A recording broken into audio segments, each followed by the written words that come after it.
Welcome to the session on building and other construction workers regulation and regulation of employment and condition of services Act 1966.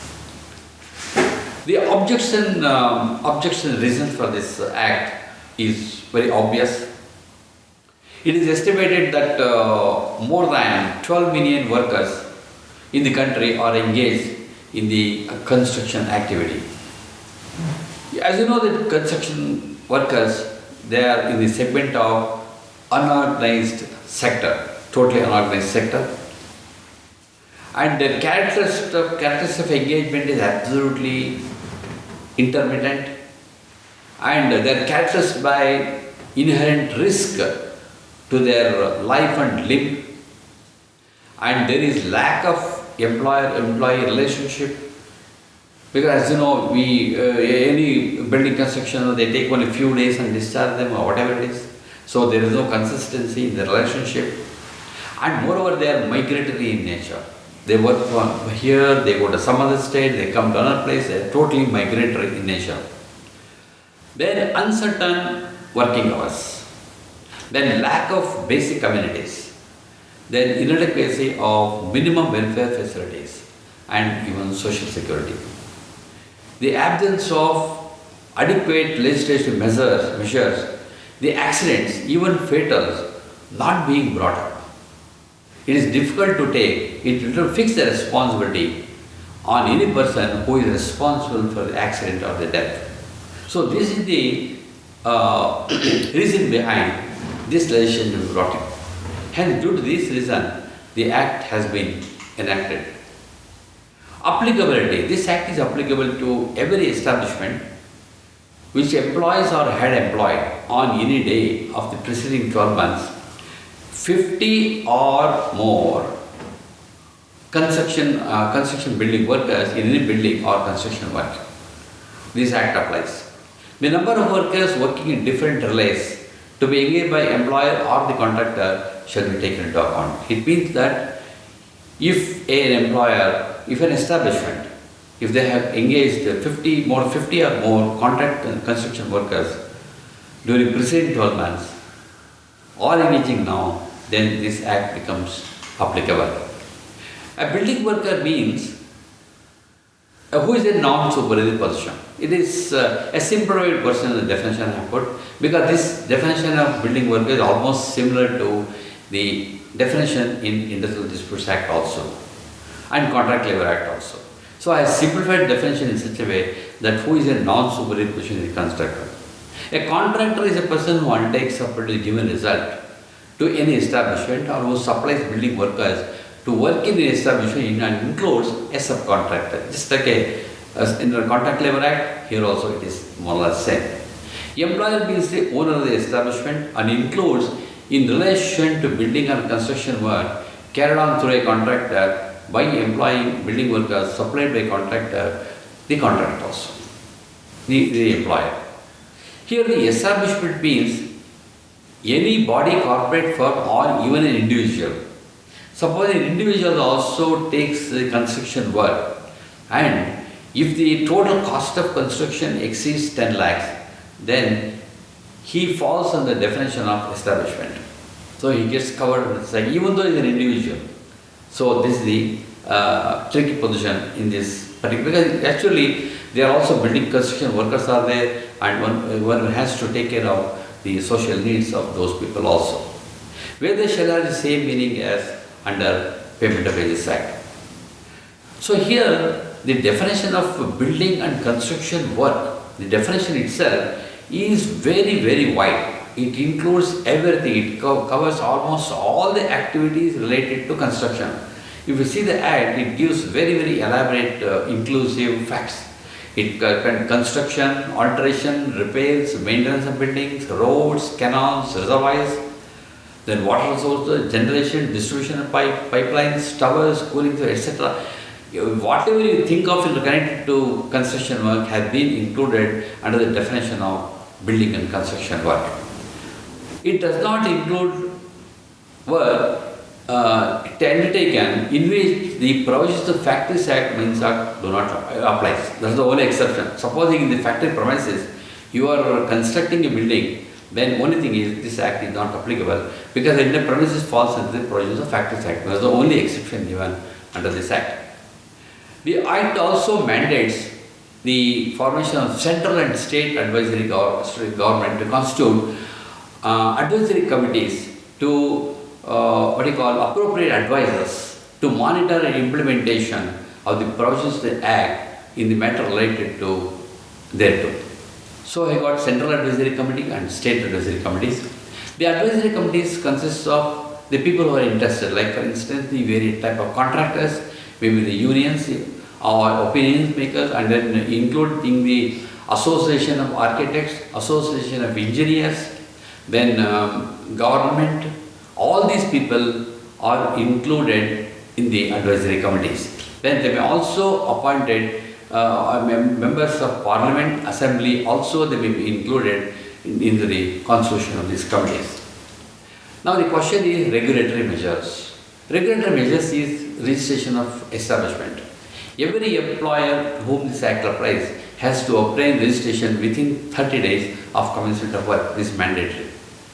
In relation to any other establishment, Act becomes applicable after the commencement of work. Such an employer has to obtain registration within 60 days.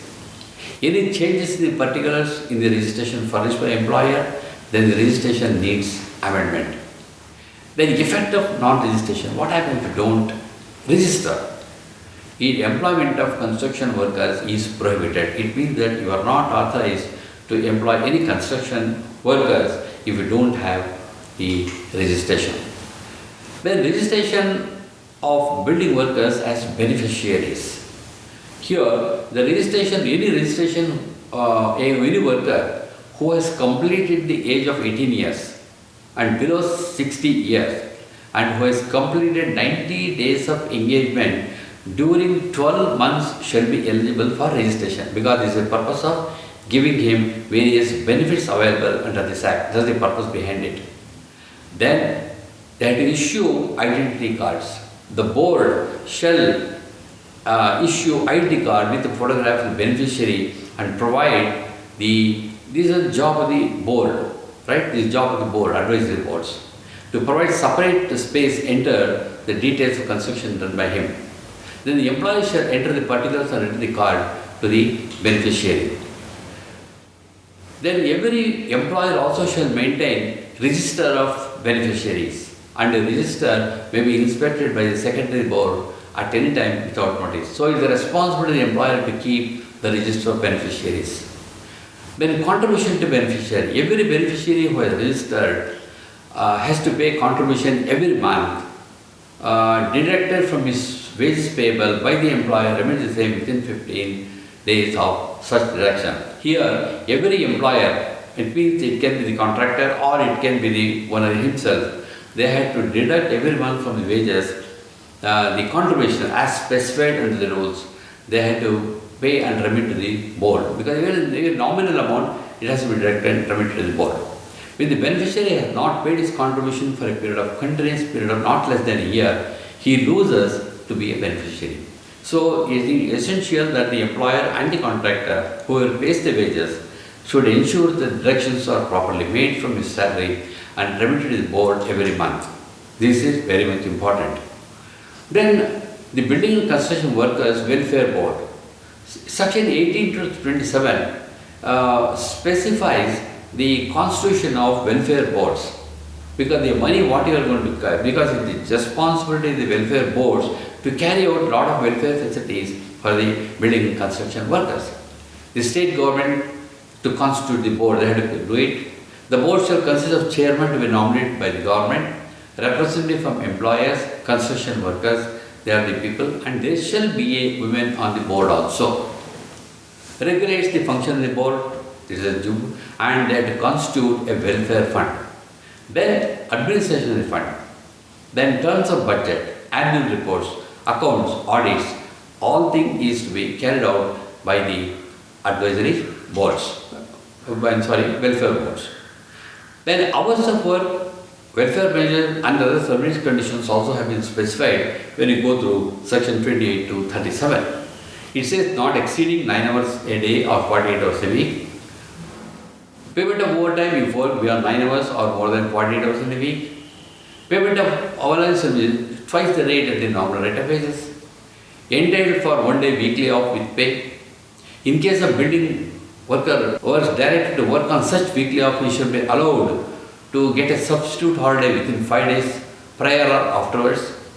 In case the building workers engage in urgent work, emergency work in nature of preparatory or complementary or engage in work which are technical reasons has to be completed before the day is over, they shall not exceed 15 hours of work including rest and over 60 hours in a week. So these are the regulatory measures. These are regulatory measures. If you see this is just like in line with the other regulatory measures like Contract Labour Act or Minimum Wages Act or even Factors Act. It's almost the same. There is no difference because same identity has been kept here also. Then other facilities like adequate drinking water, provision for latrines and urinals, then residential accommodation. This is one important thing here in this legislation. Temporary living accommodation will be provided free of cost with provision of cooking place, bathing and then washing and latrine facilities. Then if there are more 50 female building workers, you have to provide a creche also. And this should be provided and maintained in suitable rooms and use of children 6 years and below. First aid facilities, then provision for canteen in case number exceeds to 250, then payment of wages before 7 in case the workers is less than 1000 and before 10 days if it exceeds 1000. Then notice of payment of wages has also to be displayed near the site. So these are the regulatory measures one has to follow under this particular legislation. Now health and safety also has been given a lot of importance in this legislation. If you see section 35 to 38 to 41, it specifies various things like safety and health policy by the employer, maybe the contractor or the main employer, safety committees, appointment of safety officers, reporting officers, dealing with procedure of inquiry in case of accidents and dangerous occurrences, periodical test and certification of lifts, hoists and other similar equipment, very important. Then various parameters of safety in the area of construction having elaborately based on the state government to frame rules. See, if you see the rules of this act, the safety provision has been very elaborately dealt with, very elaborately dealt with. It has considered all aspects of consideration and had put safety standards, and it is the duty of every contractor to ensure or the employer to ensure they go through the safety norms detailedly enumerated in the rules to comply with all these things. It is just like the Factors Act, very elaborately done. Now, for instance, I had just made a small list of it, just I will go through that. General provisions, lifting appliances and gear, runways and ramps, work on adjacent to water, transport and earth-moving equipments, concrete work, demolition, excavation and tunneling works, construction, repair and maintenance of steep roof, ladders and step ladders, cash platforms and holdings, chutes, safety belts, nets, then structural framework and framework, stacking and unstacking, scaffolding, cofferdams and caissons, etc. So if you please go through, if you see all these things, if you go through in detail, each and every item of what I have narrated just now has been elaborately dealt in the form of what is the safety standard, how they should do, what they should do, everything has been detailed narrated for implementation of these things. Then 41 stipulates the responsibility of the employer to ensure that all the compliance of the Act are effectively supervised and safety and not take practical steps to prevent accidents. So it is the responsibility of the employer to ensure the payment of wages to workmen also on scheduled days by the contractor. In case the contractor do not pay or fails to pay, then the responsibility shifts on the principal employer and then he has to make good the same. And he can deduct from the bill payable from the contractor. It's a different issue. But main responsibility, similarly in case of accident also, the compensation or employee compensation shall be paid by the contractor, or in case the contractor fails, the present employer has to make good and then record from the bills of the contractor. Then here, the section 46 stipulates that every employer shall return notice of commencement of work at least 60 days before the commencement of work and furnishing all details. In case of, in definition of employer, we can observe the inclusive clause of contractor. Here the question always arises as to the compliance with the act is concerned, whether the owner is responsible or the contractor who undertakes is responsible. The question has arisen in some cases before some high courts, the matter remains to be arguable still. Because if you see the definition of employer, in the definition of employer, the contract is also inclusive contractor. So who is going to be responsible is the big question. Because a contractor, he is also an employer. An employer is also an employer. So who is the actual employer? So the questions have come and it's the arguable case. Now I will take you through a small session on the Building and Construction Workers Welfare Cess Act, which is supplementary to this act. Now this act is complementary to the main act. This act provides for the levy and collection of cess on the cost of construction incurred by the employees for augmenting resources of the fund. You know, in the main act they have constituted the fund. To get the augment the resources for the fund, this cess act has been formed simultaneously. So this levy of cess stipulates and collection of cess. The cess will be levied and collected at such rate not exceeding 2% but not less than 1% as notified from time to time on the total estimated value of the construction. The cess shall be paid within 30 days of completion of work or within 30 days of any assessment is made. In case the construction work exceeds 1 year, the cess shall be payable on work completed in that year, proportionately you have to pay, and balance after the completion of work in the subsequent year. But however, notwithstanding the above, advances also can be paid at one stroke and go on adjusting it as the construction work goes on. That can be done. An employer also can pay the estimated value of the construction. So here, as I said already, this question of various things have come. In the independent definition of building construction work, in the case of Kerala High Court, in case of M.L. Adhiraman Sri Narayan Health Care Society versus Union of India, they have said that it has to be levied under this act and rules, being the benefit of construction workers to be carried the entire construction work including cost of materials used. So in other words, the building construction work cost include the material cost also. So that's very important to be noted. As per the provision of the Act, it says construction work includes material cost keeping in view the purpose of the Act and rules framed thereto. So this court has clarified that the cess includes cost of construction, include cost of material also. This is another clarification. Then, in case of Madhya Pradesh High Court, in case of Technical Association for Assistant Level Commissioner Jabalpur in 2012, this is in case it has had. See, Section 3 of the rules say the cost of construction can be divided in parts as claimed by petitioners into supplier portion and erection portion. The cess is the total construction cost of construction. Construction relation to building, generation, transmission, distribution power are all inclusive of total cost of construction. Here also they reiterated the same view of the Kerala High Court decision, saying that it inclusive of everything. It cannot be apportioned. No question of apportioning, it is inclusive of everything. The only exclusions are only two things. One is the land is excluded and another is compensation if any paid under Employee Compensation Act, otherwise everything is included. Similarly, in the case of Madhya Pradesh High Court, in the case of Gyanand Dankali versus State of Madhya Pradesh, he said that the intention of legislation is therefore not only to include one of the establishment but also the contractor who carries the work of building and construction workers and is an employer for the purpose of this act. He said there is no escape for the contractor. Here the contractor wanted to escape from the liability. The High Court said nothing doing. The contractor is equally responsible. Then he has to pay the cess, there is no doubt about it, and the deduction made by the government from the contract bill is valid. Similarly, in the case of Adani Agri Logistics Limited versus State of Haryana in 2010, here also they repeated the same thing. Definition of employer shows the owner of an establishment employing building work covered by said definition. Definitely further extent to improve contractors who may be employed in relation to building and construction work. Here, mere fact that the liability was undertaken by it did not exclude the liability of the employer. He said you can't escape. The role of the owner was akin to the role of principal employer under the scheme of Contract Labour Act.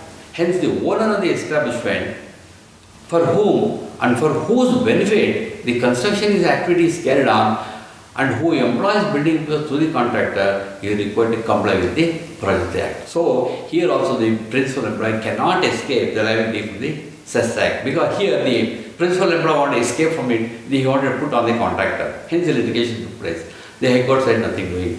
You are also equally responsible. The employer also has to take this. So this is about these two Act and the Cess Act. Thank you.